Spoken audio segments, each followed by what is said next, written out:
He's not new to politics, of course. He was governor of North Dakota for 10 years, so he handled a lot of budget issues before joining the Senate. Senator Hoeven, thank you for joining us. I have an obvious question for you, but what do you make of this phone call, this conference call tonight with John Boehner? Is that a sign of progress, you think?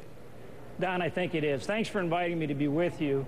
I think we're making progress, and I think it's a good sign that they're having that conference call this evening. I think they're going to go through some of the things that we've put forward in an offer to the Democrats, and they're also going to talk about where the Democrats are in their approach right now and whether it's something that we can get back from the Senate to the House, but then get passed in the House as well. Do you think we're going to have a deal tonight?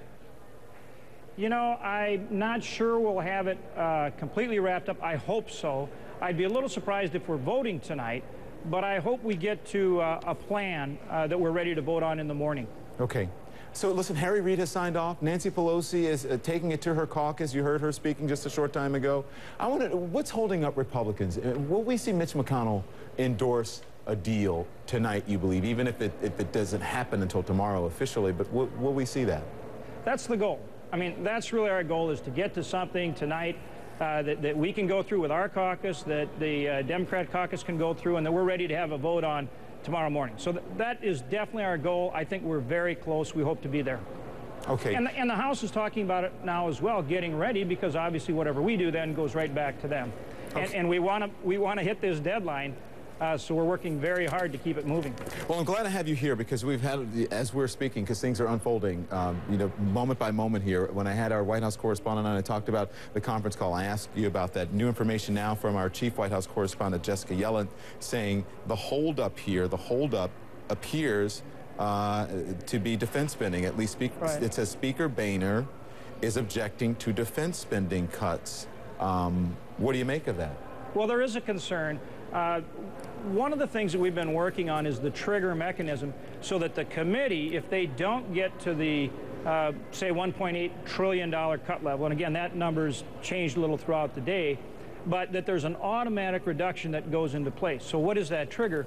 Right now, the discussion is whether that trigger should be across the board. One half, though, of the cuts would go to defense, the other half non-defense. And there is concern in the House, and I think concern that we share in the Senate as well, as to whether that's too heavy in the defense area. Okay. So that is something we're still trying to work out. You know, I think this information is important. So if you will just stick by, I'm going to read it, and then I'm going to get your response to it. So listen, this is again from our White House correspondent, chief White House correspondent Jessica Yellen.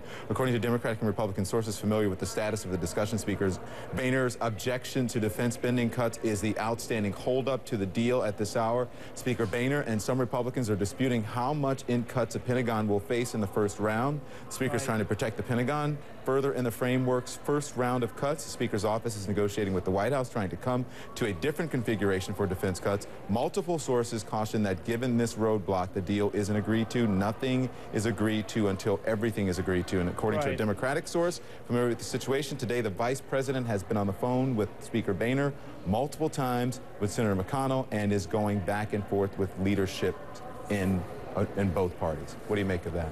Well, I think that's accurate. I think that is where we are right now, and that's certainly an issue, and there are still some things to be worked out. And again, that's why our goal is to get something in terms of a plan by tonight, and hopefully to a vote by tomorrow morning. But again, it's got to be something that we not only get through the Senate, but we've got to get it through the House as well. I have taxed you enough with all of this, John Hoeven, and you are a good sport about it, so thank you for coming on. All right. Good to be with you, Don. The key is that we need to keep working to get an agreement, and we're going to stay after it. I will wholeheartedly agree with that. Thank you so much. Thank you. All right, we may not have to wait long to see the financial impact from these negotiations. It's already Monday morning in Japan, and the market there opens in less than an hour. So I want to go to Kyung.